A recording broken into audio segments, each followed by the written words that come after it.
Здравствуйте, дорогие друзья! Часто меня композиторы, музыканты, мои друзья-поэты спрашивают, откуда ты берешь впечатление? Я говорю, впечатление всегда беру от высокого, то есть от музыки, от прекрасных живописных полотен, от прекрасной литературы и, конечно же, от поэзии.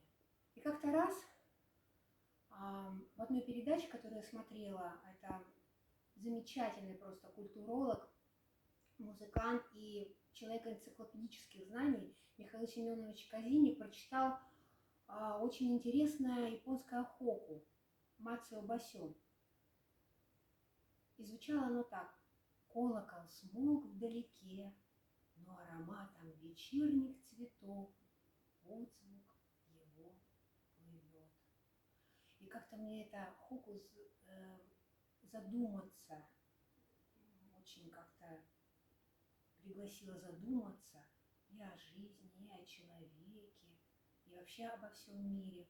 И получилось у меня вот такое маленькое хоку, как бы такая импровизация, которую я записала потом нотными знаками. И называется моя пьеса, моя маленькая пьеска, тоже как бы музыкальная хоку, буквально из 13 тактов. Колокол. Вот еще раз вам прочитаю. Колокол смолк вдалеке, но ароматом вечерних цветов отзвук